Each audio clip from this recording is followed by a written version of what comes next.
We'll be starting within a minute.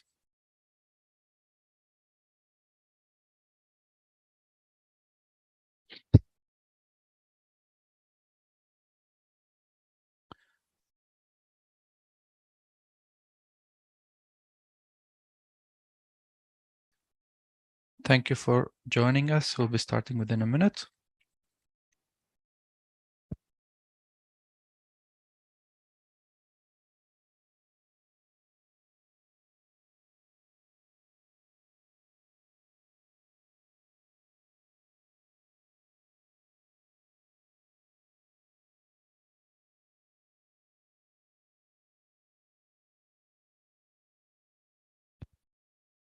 Okay, many people already joined us, so I think we're ready to start. Good afternoon, ladies and gentlemen. Welcome to this workshop about mini-grid design by Jinko Solar team in Sub-Saharan Africa. This webinar is sponsored by Jinko Solar, the leading global energy company that is active in the solar PV and energy storage, among other applications. If you are not able to join us through Zoom, or if you have colleagues that cannot join us on Zoom, then they can watch the same session live on the official page of the Sub-Saharan Africa team of Jinko Solar on Facebook, and we'll be posting that link here in the session. And the recording will be available on SolarAbic's YouTube page. Right after the session, you can access the recording and watch it from there. Before we get into the topic, I'd like to ask you if you can hear me well. Please write in the chat box if you can hear me clearly. And if you are here watching us on social media, then please write us in the comments that you can hear us or not. Okay, I've got many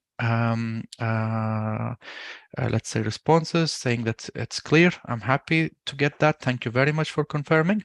So you posted this comment now in chat. Please don't send your questions there, but send your questions in the Q&A section, because when you send it in the Q&A section in Zoom, we guarantee that we can answer this question during the session.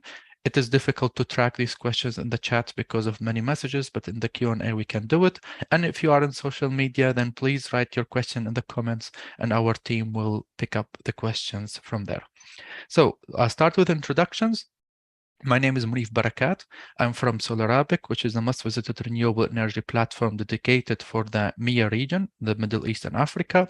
And I am pleased today to introduce our speaker, Mr. Samuel Aremo. He's a technical service engineer for the SSA region, Sub-Saharan Africa, at Jinko Solar.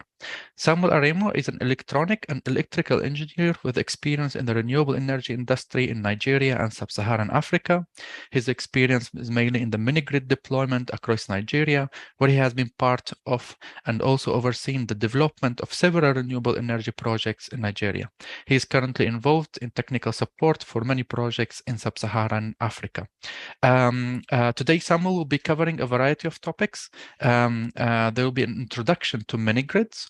What is a mini-grid? We'll be talking about the sources of capital and mini-grid for mini-grid projects, about pre-feasibility and feasibility studies, technical system design, undersizing and oversizing, and some software simulation tools. So I believe you're all looking forward to start right away. But first, I'll take a minute from you, please, to ask a couple of questions in the poll. So you must see now a poll on Zoom asking you about your region. So please let us know from what region you joined us today. And if you are on social media, then please write us your country name so we know from what country you joined us, just in the comment section. I see that 55% so far are from Western Africa, and then 10% from Eastern Africa, 10% from Southern Africa, around 10% from North Africa, and 10% from Middle East. So the majority is from Western Africa and approximately 10% from each other region. We're happy to have you all on board. Thank you for joining us. And my next question would be about your industry, please. And that's the second and the last question. It will help us to tailor the content as we move forward. If you tell us if you work for a developer or an EPC company or a service provider, or if you are an independent consultant or so on, then let us know. Then this will help us to tailor the content as we move forward. I see that the majority of attendees are from, they are, let's say, approximately 20% developers, 20% EPCs, approximately 20% from service providers and O&M companies, and I see also around 25% from independent consultants. So we have a variety of attendees in here with different backgrounds. We'll make sure that we cater to all of these backgrounds so you find this useful.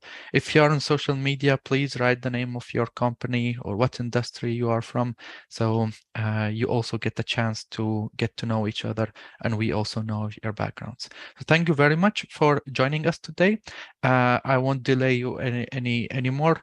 Please send all of your questions in the Q&A section right away. Don't delay them till the end. We will answer them in the end, but it will be better if you submit them immediately once you get the question so you don't forget it, and we will be doing it. So all the questions have to be in written. We cannot open the microphone for you to speak because we have hundreds of people attending now.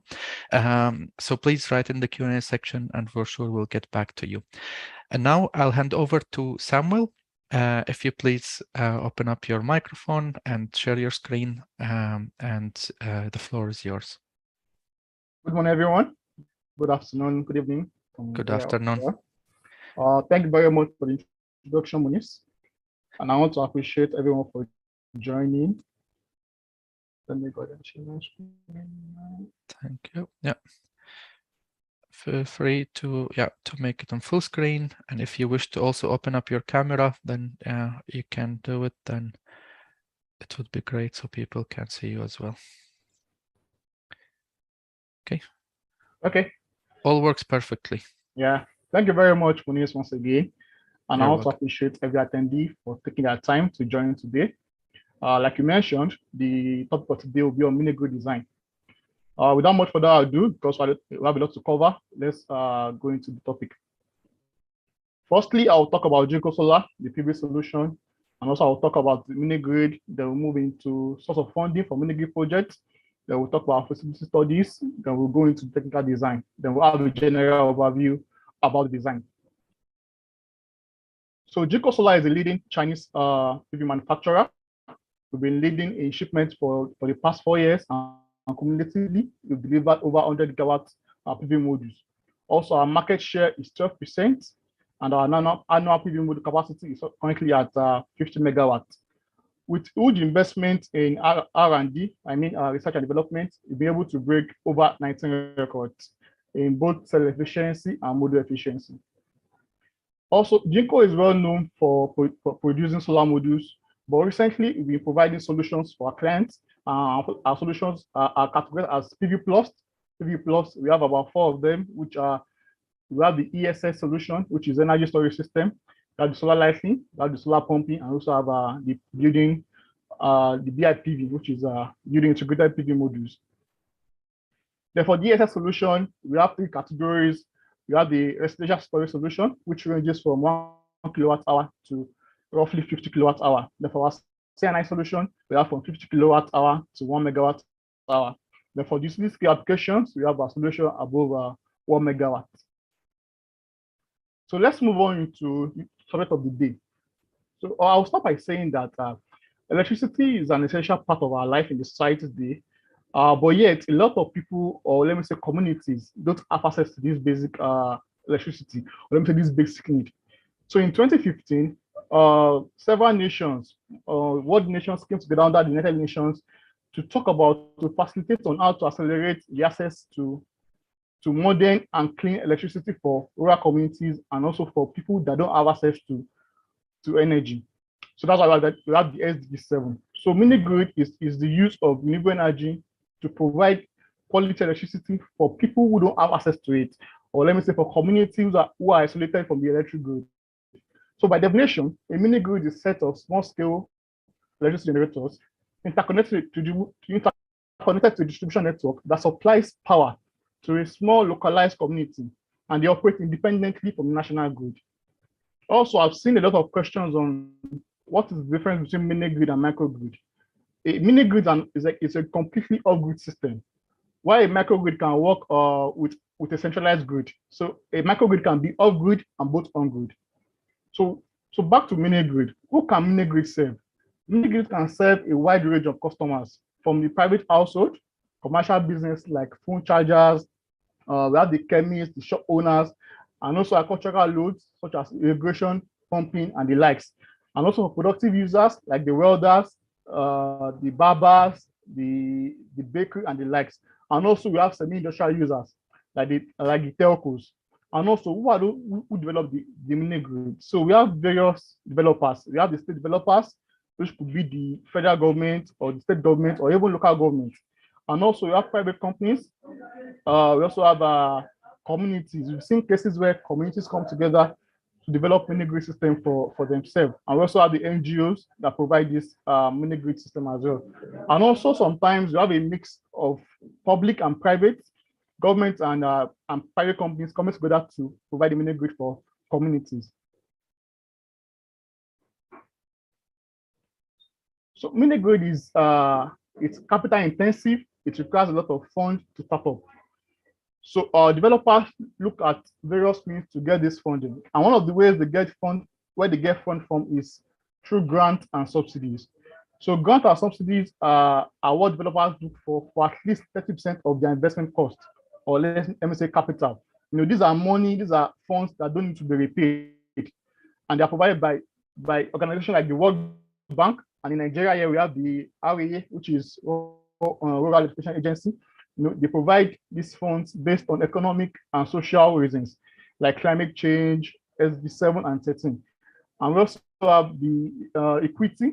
These are people who invest in developers' company in order to take part, or let me say, to take some shares or partnership with the company. And also have loans as well. You know, we have from the DFIF, such as the AFDB, that's African Development Bank. Also have banks. These are organizations that facilitate loan and they give concessional loans to developers. We also have the commercial banks, but it's a bit risk averse because you have to prove that you have to prove your business model, and you also have to prove that the main project risks are mitigated. And one of the risks are good encroachment, you know, good extension into your mini grid. So you have to prove to them that in the next 10 years, 15 years, 20 years, there will not be good extension into this community. Also, before developers go into implementation or even planning of a mini grid, there has to be studies on which of the communities or which of the projects to go for. So there's a study called feasibility studies. This is where developers, you know, so we have to type, we have the feasibility study and also have the feasibility studies. So before launching a mini grid project, developers need to conduct studies to determine whether a project is technically viable or economically viable. It means that maybe the project must be able to bring economic returns. And what are the things you need to look for as a developer? One, you need to check the distance from existing grid network. The community or the location must be at least 15 to several kilometers away from the existing grid network. Also, what are the resources available in the community? What is demographics? What is how dense is the population of the community? And also, you need to check on how eager the community or the people are to have access to electricity. And also, what is their socio-economical activities? Are they farmers? Are they miners? You need to understand what they do currently in the community. And also, you need to check their willingness to pay. When you take this mini grid to the location, are they willing to pay for the services?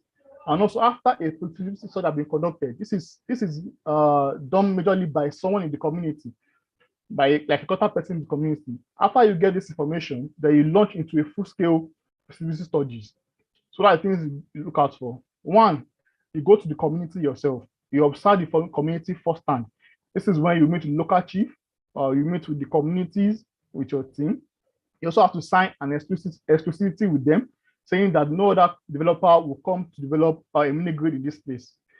Or you also have to sign like an agreement with the existing disco or distribution network in that, let's say, state or local government. Also, you need to conduct survey, also focus group. So you have to separate the commercial users, the residential users, and also the productive users. You also need to identify the possible location for your assets, like where your solar plant will be, where your power house will be as well. And finally, you also need to determine the ability to pay. because when you take this system there, you need to pay for it. So you need to ensure that you know how well the ability to pay is. So what are the conditions you look out for before you can deploy a mini-grid system to the communities? Number one is that the national grid has to be far away from the community, and there's no plan to extend in the next 5 years. Like I said earlier, it has to be at least 15 to 20 kilometers away from the community. And also, you need to ensure that no other company or no other plans have been made to have a mini-grid in that society or in that community. And also, demand for electricity is high in the community, the willingness and ability to pay. Also, make sure that they have a political stability, the theft risk is low, and there's no vandalism in the community. So moving on to the deal of the day, which is the technical system design. So there are 5 things you need to check out for before you start designing your system. One, you need to define the geographical scope of your project. Which area do you look to cover? How many houses are in the community you need to cover? How many commercial users are there? How many welders are there? Are there governmental institutions there? Are there schools? Are there churches there? You need to check all those things. You also need to identify where you have your powerhouse, your solar plant, your power plant, and the likes. And also, what are the available resources in that community? Do they have a dam there? Do they have biomass sources? This will inform a decision on which of the technologies to use. And also, after doing that, select your system configuration. Are you going for an AC coupled solution, or IB solution? Then you size your system and also design a distribution system and also metering. So what are the prevalent mini-grid generating sources? We have the biomass, we have this generator, we also have wind power. It converts the energy from wind into electricity, and also hydropower converts the flow of water from dams into electric power. They also have solar power, which has been gaining more traction due to the reduction of cost in production of PV modules. And also, we also have the hybrid one, which is the most commonest one. This is when you combine one of the sources of power. Like, say, for example, you are combining solar power with wind power or with this generator. So moving on to the system configuration, we have 3 basic types of configuration. One, we have DC coupled, we have AC coupled, we also have the hybrid configuration. So one, DC coupled solutions. So this is ideal for mini-grid solutions that are lower than 1 megawatts. Like I said in my first slide, mini-grids usually range from 10 kilowatts to 15 megawatts. So for system below 1 megawatt, we usually advise that you go for a DC coupled solution. And in this solution, your solar panels or the output of the solar panels is coupled to a DC bus. We can see that we have an inverter. You have the MPPT here. This is DC converter. The MPPT regulates and also charges the battery. So the reference bus bar here is this bus bar. Therefore, AC coupled solution, the difference in this configuration is that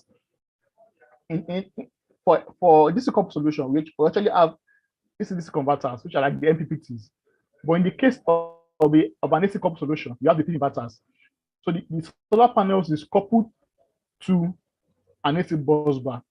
And in case that you have a battery solution, your battery is charged through an AC source.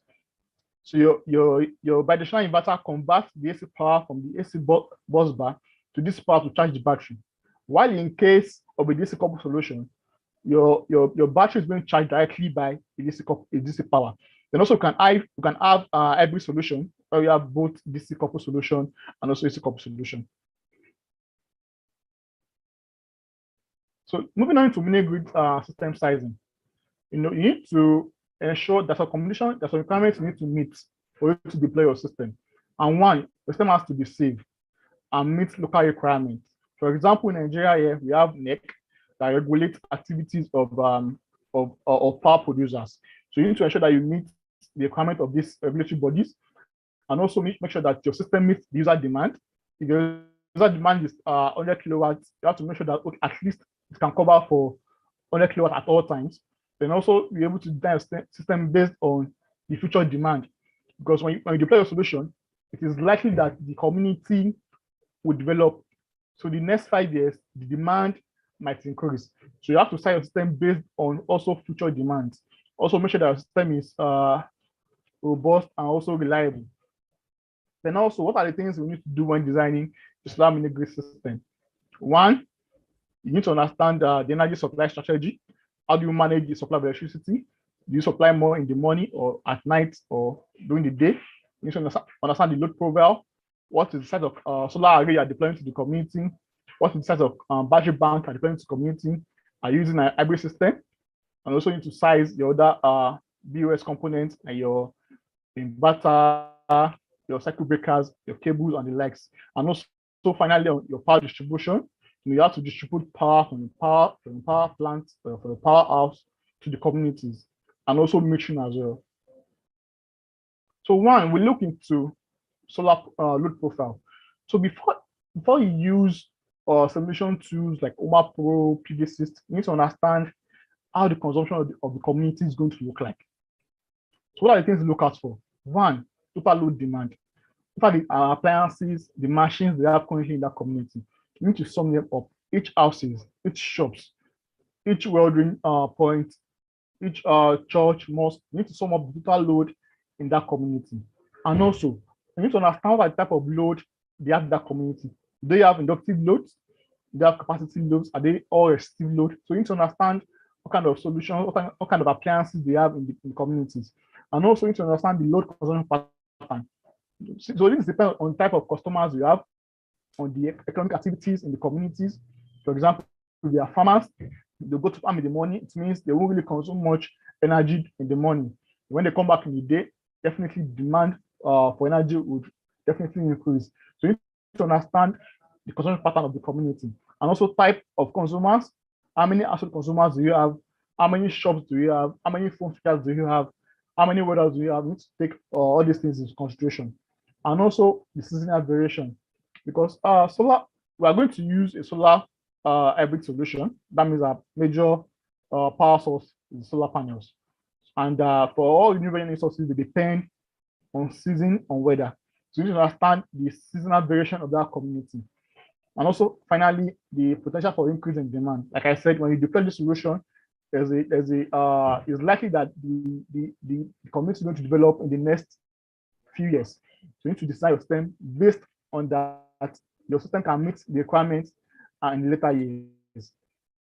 So still on load profile, what are the data you need? What are the information you need? One, you need the average total daily energy required.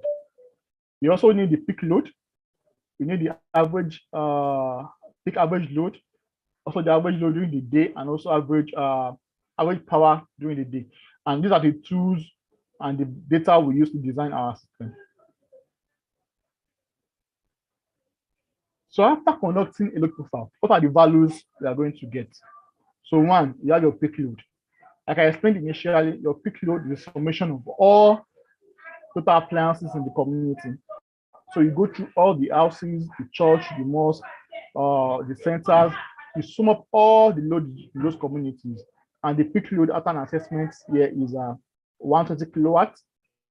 And also the peak average load is 60 kilowatts. Daytime average load is 50 kilowatts. That is from 6 a.m.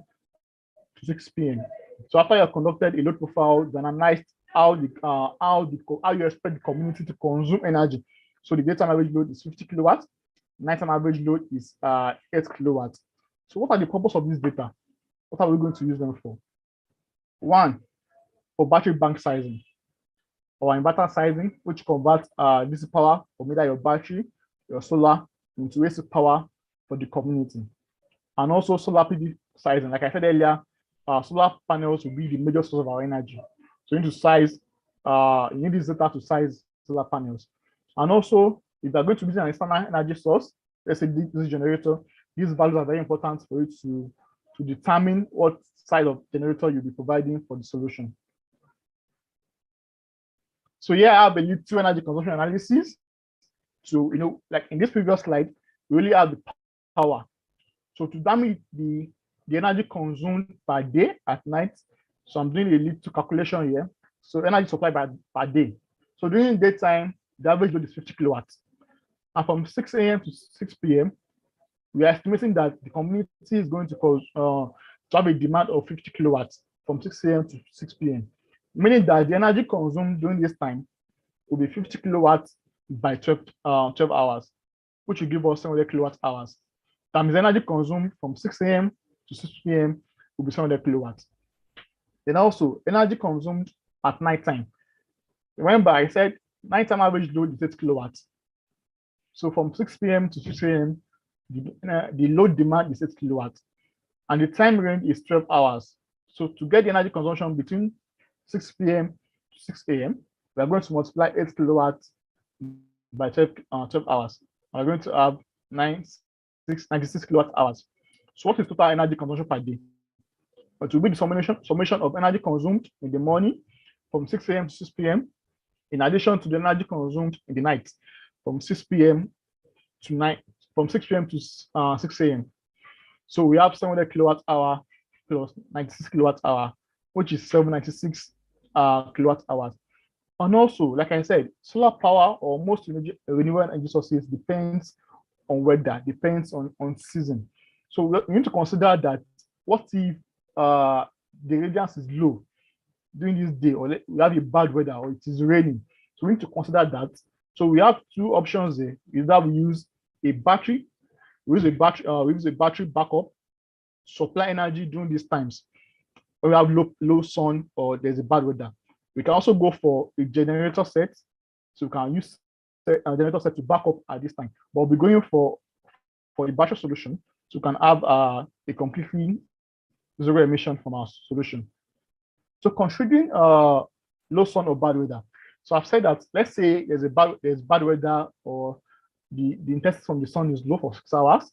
So that means we want our battery to cover for 6 hours during the day. So I have it at the average load times 6 hours, coupled with the already night, because at night your PV power is not producing energy or power.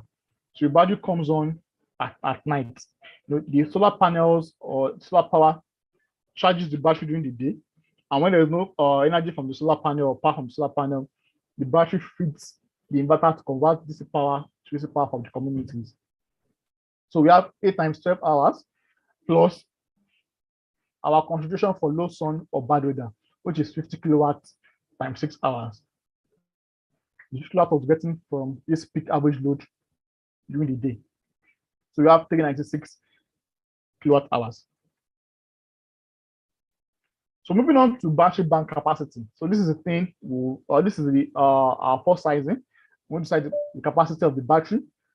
So one is that we need to understand that some parameters we need to take into consideration. One, number of days of autonomy or low solar output days. These are days where you have, let's say, it's raining daily, and the intensity from the sun is very, very low. So you need to consider that you want your battery power to cover up for those days. And also the depth of discharge of a battery, daily energy demand, and also the efficiency of your system. So from the previous slide, I've said that number of days of autonomy will be 1.5 days, meaning a day and a half. So 1.5 days means a day and a half. And also I'm going to be using Jinko battery, this is 4 kilowatt hour, and also the 130 kilowatt hour battery stream. And the DOD, that is depth of discharge, is 90%. And also, like I said, we need to consider low sun or when you have the bad weather. So we can pick between 96 kilowatt hour, which is the normal night consumption, to 396 kilowatt hour. So you can pick any value depending on our cost or available battery solution. So we can pick between 96 kilowatt hour to 396 kilowatt hours, and also assume that the efficiency is 0.80. So I'm using formula here to determine the number of batteries we can use for our solution, which is energy times days of autonomy divided by battery capacity times DOD and efficiency. So the energy consumed, the required energy, like I said, you can pick between 96 kilowatt hour to 396 kilowatt hour, but I'll be going for 396 kilowatt hours here to cover for low sun or bad weather, multiplied by the days of autonomy, which is 1.5 days. And also the battery capacity I'll be using is 136 kilowatt hours from Jinko. Then the DOD is 0.9, and also the efficiency is 0.80. So in total, we are going to be using 6 strings of 138 kilowatt hour Jinko batteries. So in total, we'll be having 6 multiplied by 138 kilowatt hours. And our battery bank capacity will be 828 kilowatt hours. Then moving on to our inverter capacity sizing. Solar panels produce DC power. Our batteries produce DC power. And normally, consumption nowadays, most loads are AC loads. So we need to find a way to convert DC power from our solar panels, from our batteries to AC power for consumption. So we basically use an inverter for this purpose. So the DC-AC inverter is responsible for converting DC voltage from the PV array or storage batteries to AC at appropriate voltage level for consumption. So to size the inverter, you need to consider that all the loads are being turned on. That means all the loads in the community are being turned on and being run at the same time. So in this case, we won't be using the average power at night or during the day to size our inverter. We'll be using the peak load as explained here, which is 120 kilowatts, to size the inverter. So what are the factors you need to consider as well? Total power demand, the battery charging, the safety factor for tolerance or for future expansion. Like I was saying in the previous slide, when you deploy this solution, the probability that these communities will develop in a very short time. So you need to size your system based on the fact that you need to cover for the load or for the additional load in the nearest future. You also need to consider the efficiency of the solution. And from the previous slide, and also it's very important to note that apart from the inverter supplying the community loads, it also charges your battery.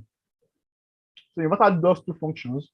It supplies power to the community and also charges the battery through the rectifier inbuilt in the inverter. So you need to consider that what power are you allotting for your inverter to charge the battery. So yeah, I'm giving a factor of 1.05 and also a safety factor of 1.25. So I'm saying that I'm considering that the total load demand of the community will increase within 1.25 of the current demand. And also the efficiency is 95%. So I'll be using this formula here. The inverter size equals to the power times the battery charging factor multiplied by the safety factor divided by the efficiency. So the total power demand is 120 kilowatts. The battery charging factor is 1.05. And also the safety factor for considering future expansion is 1.25. And the efficiency is 0.95. So in total, we'll be having an inverter size of 165 kilowatts. We'll be going for a 20 kilowatt inverter because inverter cost is usually very minimal. So the difference between the cost of, let's say, 150 kilowatt inverter and 200 kilowatt inverter is usually very minimal.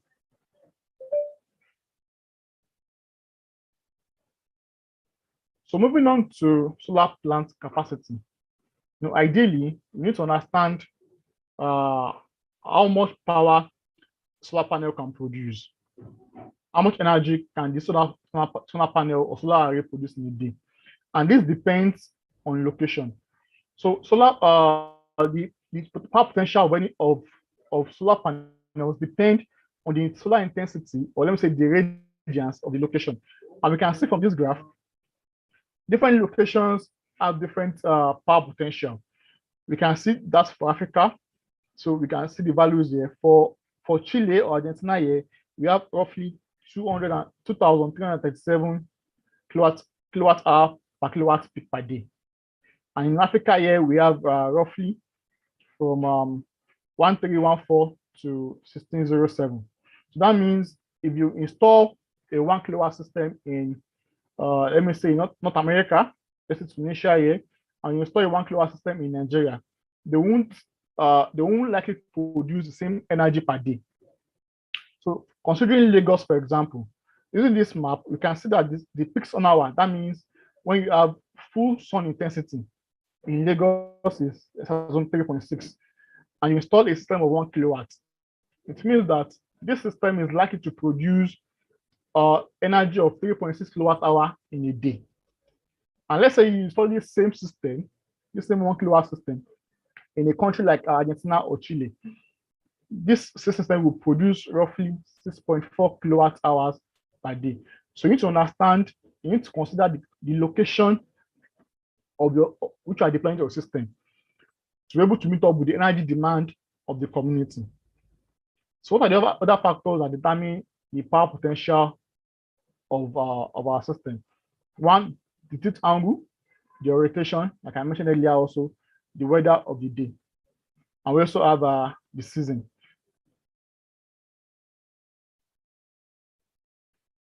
So moving on to solar panel sizing. So what are the things we need to consider? One, the manufacturer. And one of the things we also look out for.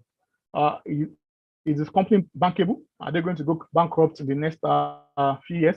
Are they going to be in existence in the next 10 years? We need to understand the bankability of the PV panel producer. Also the warranty. What is the performance warranty? How many years product warranty are this companies offering? And also the test report. Solar panels are meant to be used for 25 years, 30 years, and we cannot wait for 30 years and 5 years to know how the solar panels will behave. So there's a test to conduct of solar panels in the laboratory. We call them accelerated aging tests to determine how these panels will react to real life conditions. So you can also consider asking the manufacturer the test reports for the degradation per year and the likes, and also the technology. What is the efficiency of the solar panels? What is the temperature coefficient of the solar panels? Because temperature also affects the cell temperature of the modules, which determine the efficiency of the system. So you need to understand how or know how the solar panel reacts to changes in temperature. And this can be known through the temperature coefficient. And also, you need to know the cell technology the PV producer is currently employing. Like in Jinko Solar now, we are using Topcon, our latest solar panel, which is the Tiger new solar panel. And also their pre-sale and after-sale services. They promptly reply to issues relating to their solar panels. They offer pre-sale services. These are things you need to consider when picking a manufacturer.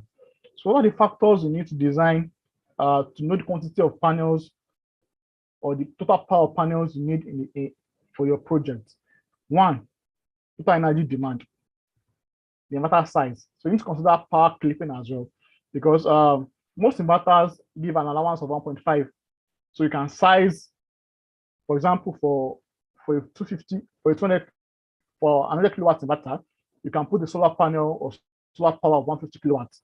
When you go above this 1.5 range, the inverter begins to clip. This will clip the energy from the solar panel. So you need to consider that the inverter will clip all excess power from the solar panel. So you don't need to oversize the inverter. And also the efficiency, cable losses, and the likes, and also the solar profile. Like I discussed initially, each location has its own solar profile, has its own separate sun intensity. So you need to understand what does the solar profile of this community looks like. And I'll be using Lagos, for example, and the peak sun hour for Lagos is 3.6 hours. That means full sun capacity of 3.6 hours. And also I'll be using the latest Jinko panel, which is Tiger new module of 600 watts. So what is the formula for considering for knowing total power requirements from our PV modules? So one, when you consider the total energy demand, which is 796 kilowatt hour, the peak sun hour, which is 3.6 hours, and also the efficiency, which is 0.85. So using this formula, we can we'll be needing a total capacity of 260 kilowatt peak to produce an energy of 796 kilowatt hour in a day. And since we'll be using a singular panel of 700 watts, so how many panels do we need? How many 700 watt panels do we need to achieve this total power requirement? So I'll be using this formula here, which is number of panels equals to total power requirement over the power of the panel. And remember, the power of the panel is 260 kilowatt peak divided by 700 watts. So in total, for us to meet up with the energy requirements in a day, which is 796 kilowatt hours, we'll be needing a total of 434 panels. If you multiply 700 watts by 434, you'll be achieving 260 kilowatt peak. So moving to the overview of our design, which is I'm going to be considering undersizing and oversizing. What are the effects of undersizing your system and also oversizing your system? One, when you undersize your system, it leads to an unreliable supply. You have consistent blackouts. power keeps disconnecting every time. The service quality reduces. You also have a backlash from your customers, from your clients. They won't be satisfied with the system, and also you spend more on operational and maintenance costs. So you keep going to the site for maintenance, to restart, to do so many things on the system. And also you might have regulatory issues, because when it comes to metering and tariff, it is actually based on the stock capacity in the community. So when you set a tariff to meet up with your stock capacity, while your consumers or the customers cannot actually benefit from your plant, that means you'll be having regulatory issues from regulatory bodies, since service quality is low. And also, when you oversize your system, you have an increased investment. Remember that, like I said, funds come from grants, comes from subsidies, and most of them comes from loans. That means you need to repay some monies yearly, depending on the interest rate. So if you oversize your system, that means, and the community is underutilizing the system, that means you won't be able to meet up with your payback time, because the funds will be recovering or be recouping from this community will be very, very low, because you oversized the system. And also, you also have high operational cost and low overall low efficiency, and also the energy losses were very, very high, since the solar panels is producing high energy than it's consuming. That means you have a very high energy loss. So finally, like I said, you need to understand, before you use simulation tools, you need to have an understanding of how the values are. What are your values? What is the peak demand? What is the energy consumption? Before you use this solar simulation tools. So what are the simulation tools we have? We have OMA Pro, we have PVSys, we have Screen, and we also have a Minigrid builder. So there are so many Minigrid technologies. We have biomass, we have this generator, we also have hydropower, we also have solar panels. So how do we know which one of these technologies will give us the best solution? So we can use OMA Pro. OMA Pro nests 3 powerful tools into one product. So you can for simulation tools, optimization tools, and also for sensitivity analysis. It also has an embedded financial analysis ability of the system. So it also helps to calculate the CO2 emissions. So you can know what the CO2 emissions is from each technology you are using. And also you can have PVSys. PVSys can use PVSys to model the energy yield per year. So you can also optimize your system using PVSys. You can use the Screen, and we can also use a Minigrid builder. Thank you very much for attending this webinar, and I'm open for questions.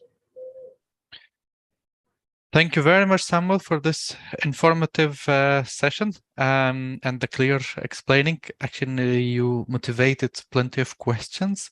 I've already tried to answer like 13 questions in the Q&A so far just by typing, but I've kept more than 10 questions for you, and we have some from LinkedIn and Facebook. So I'll jump quickly. We have 15 minutes left till the end of the session. And the most common question that is being asked is, many people ask where to get Jinko Solar products in multiple countries in Africa. For that, I believe that the best way for you to know is to send an email to Samuel and ask him where do you want to get Jinko Solar modules, and he will direct you to the right person to do that. For people who asked for a presentation, you will receive an email within 48 hours with the link to a page where you can download the presentation from, so you can all access the presentation, download it, and use it as a reference for you. And on the same page, you will find the recording of this webinar, so you can watch it again and again. We know that there is a lot of technical information in here that you might need to watch 2-3 times, so it's more clear for you. So I'll jump into the questions that we received. There is question here from Mr. Mike Ndala, and he says, what could be the best inclination for PV modules for locations within and along the equator? I didn't get that question. Can you come again, please? Mr. Mike is asking, what is the best inclination for PV modules for locations within and along the equator? So if the plant is at the equator, what is the best inclination for the PV modules then? Okay, so most inclination, or let me say tilt angle, or let me say the tilting of solar modules depends, or they're accurately sized according to the latitude of location. We can have like plus or minus values. For example, in Nigeria here, latitude is roughly between 6 to let's say 9 degrees. So you can have your inclination angle between from let's say 4 degrees to 10 degrees. But for standard 6, you have conventional angles like 5 degrees, 10 degrees, 15 degrees, and also 30 degrees. Okay, thank you for that. And then I have two questions from Mr. Madhav Sharma, and he asks the first one: how do you determine the margin of system capacity while designing the system to accommodate future load growth? I've seen in the formula when you did the sizing for the inverter that you multiply by 1.25 to accommodate for the future load growth, and probably the question of Mr. Madhav is, how do you determine this usually? Okay, so there's a conventional value which is between 1.25 to 1.5, and like I explained initially, the peak load is based on the total load in the community. That means even when they don't use this appliances or this loads, we already size the inverter based on that. So which means, for example, now the average power is 50 kilowatts, and our peak demand or peak load is 120 kilowatts. That means even if there's an expansion, in the average demand, the 120 kilowatt inverter or peak demand is still able to cover for this average load. So basically, it's just a condition value to use 1.25 as a safety factor for expansion. That's great. And also, you need to consider your energy production on the PV capacity, because if you oversize your inverter and you have an undersized PV capacity, that means you're underutilizing your PV your inverter. And also, if you have a very high PV capacity and you have a very low inverter, that means your inverter is going to clip the power from, for example, if you have 50 kilowatts peak capacity and your inverter is 15 kilowatts, most of the energy produced from the PV plant is going to be clipped by the inverter. So also you need to consider that your inverter is within the range of the PV plant capacity. So it will make you have high energy losses. Okay, thank you for that. And then I'll ask you another question from Mr. Madhav, just to answer both of his questions at once. He said, if you have any policy or regulatory challenges to implement Minigrid developers in Africa, did you face anything like that? Yes, one of the challenges is that for you to, I know for Nigeria, for you to go above 1 megawatt, you need to get a license from the regulatory bodies. And also we have when in Nigeria, for example, we have 3 major parts when it comes to power production. You have generating sources, you have transmission lines, and also have distribution sources. So distribution actually covers for all locations. So whether there is grid network there or there's no grid network there, these locations are already covered in their scope.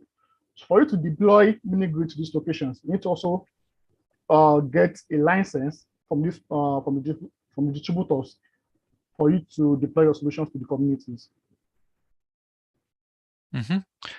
Thank you for the answer. And now I'll move to a question that we received from Mr.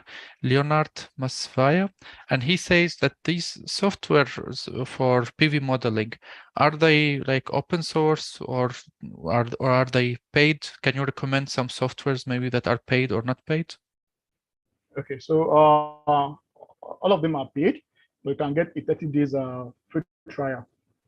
But the best simulation tools I've seen a lot of developers use, engineers use for Minigrid application is actually Oma Pro. You can also use PVSys, but Oma Pro is actually the best for Minigrid design. but they're not free. You have to pay for them.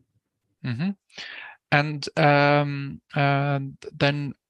there's another one from Mr. Farouk Fakhruddin. He says, in DC solutions, could we add a standby generator to charge the batteries?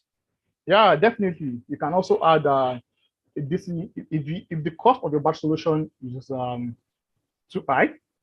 You can also bring a DC generator to reduce the number of batteries you have for backup. But in most scenarios, you can actually go for PV diesel generator without batteries. You can also have 3 of them in combination. And I'll move to another question from Chukun Ashwin, which says, do you have flexible panels that can fix on glass pane or on windows? So currently, like I said in my first slide, Jinko, we are producing what is called BIPV modules, which is building integrated modules. So in case you need solar panels for any application, we can design based on your requirement. If you want transparent solar panels, depending on the requirements, you can actually design based on client's information or requirements. That's a good, let's say, question. I have now a series like 3 questions from Anselim Egbuga. I hope that I'm pronouncing the names right. The first one is, how do you determine the peak load of a community? Okay, so to determine the peak load of the community, it's like I said, you need funds for several things, and one of them is feasibility studies, because it takes time. So you need to painstakingly go through all the houses, the churches, the mosques, the shops, and know each and every one of the equipment that you have in those places. So you need to sum up. So maybe you have in 10 households, how many TVs do you have in those households? Sum them up. How many iron personalities they have? So you need to sum up the total load in the community. You have to do it painstakingly. This is part of the requirement. And then for like, if you want to install a battery, so the question as well is, is the DOD, the depth of discharge, the same for all batteries, or do they differ from battery to battery? So basically, we have type of batteries, popular batteries on the market. We have lead acid batteries, also have the lithium-ion batteries. For lead acid batteries, we have between 40% to 60% thereabouts. And for lithium-ion batteries, we have from 70% upward. So you can have from 70% to 90%. But we don't go 100% because it causes thermal losses and quick aging of your battery. And then the next question, which is a bit different. So I will ask first a question from Miss or Mr. Vasiu Sanusi, which asks, I thought a charge controller that control and regulate the energy from PV to charge the battery. You did not mention how to size the charge controller. Is there sizing for charge controllers? Yeah, definitely there are sizes for charge controller, but it depends on the system you're using. For example, here I'll be using the inverter I was trying to portray here is an hybrid inverter. So it has a charge controller embedded in the inverter itself. So in previous scenarios, we used to have a CC on its own, and we have the battery inverter on its own. But for Jinko inverter, for PCS, we actually have the charge controller embedded with the inverter. So we call them hybrid inverters. Okay, and there's a question about inverters, which says that you used 0.95 for the efficiency of the inverter. Is this the same as power factor, or are these 2 different things? No, there are 2 different things. And power factor depends on the active power and also the active power of the AC part of the inverter. But the efficiency, inverter converts DC power to AC power, also charges the battery. So alongside conversion, there are actually losses in the system. So to cover for the losses, so I'm using a factor of 0.9%. Sorry, 95% rather. Yeah, that's clear. And then I have say 2 questions, which I think it's one of them is from Mr. Giant Katoba, and the other one is from Mr. Casimiro Fernandez, and both of them ask if you are open for international collaboration. I think if you want to have that, I think it's better to send an email to Mr. Samuel. Yeah, the email is displayed on the screen, samuel.aremo@jinkosolar.com. And I think for any partnership questions, he will definitely direct you to the right direction within the company. Before finishing the questions here, there are still, let's say, more than 10 questions to do. I want to give also some priority to the people on social media. So there is a question on LinkedIn from Mr. Ahmed Abdussalam.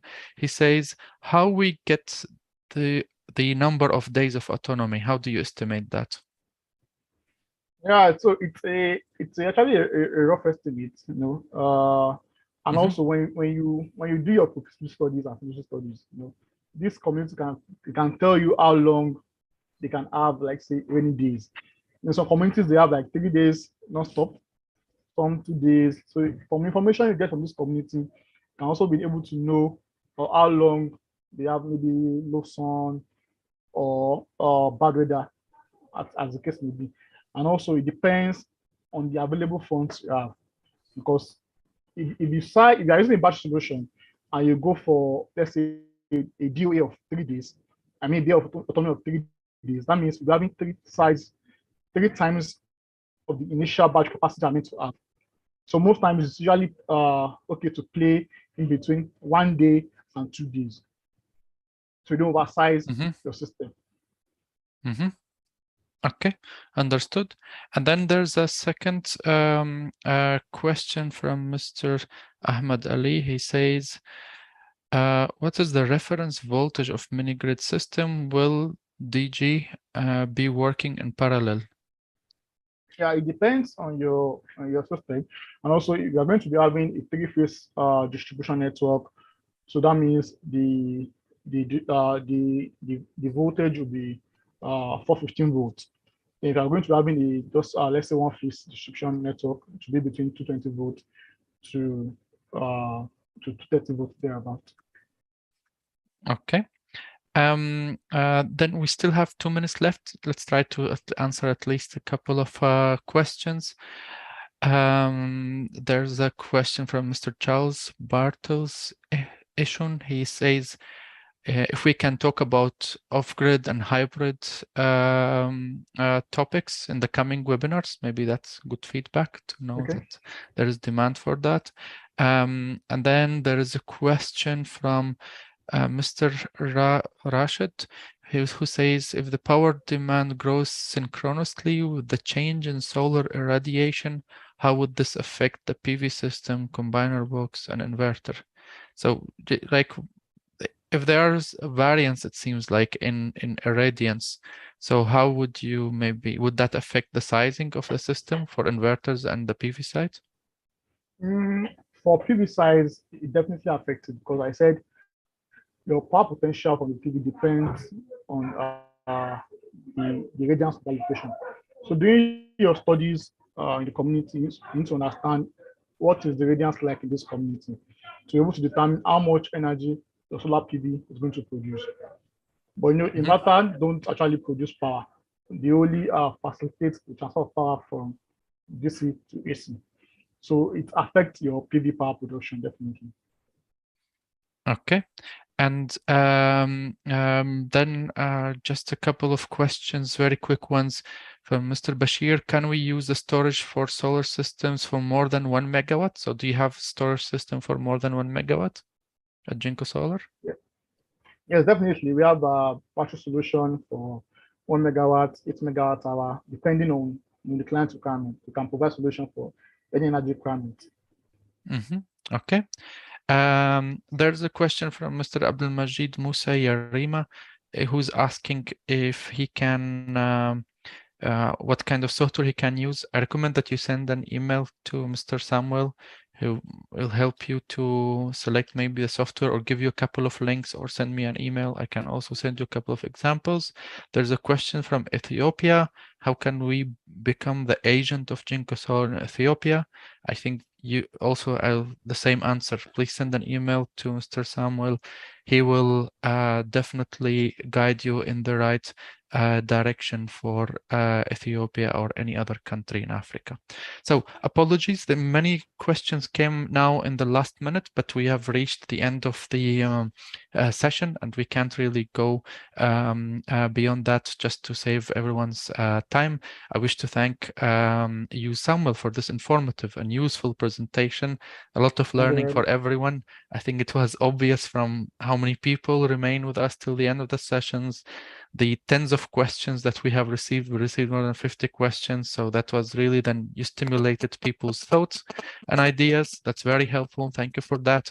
I wish to thank everyone that attended today. Today, hundreds of people attended this session live. Thank you very much for being with us today. I hope you found it useful. And if you like it, then join us in the upcoming sessions. We have another session with the Jinko Solar Sub-Saharan Africa team the next month. We'll be advertising it very soon, so stay tuned. And don't forget to follow Jinko Solar's Sub-Saharan Africa page on Facebook, because all of these sessions, the recordings are always there, and a lot of useful content that is being posted there every day. Make sure you follow the page on Facebook and also stay connected with the team in the Sub-Saharan Africa region. So I wish you all a very nice and sunny day, to stay healthy and safe. And I wish that we meet again the next month with another session with Jinko Solar. Thank you very much, Samuel. Thank you everyone for the attendees. And you will get an email within 2 days with the recording and the presentation. Have a good day.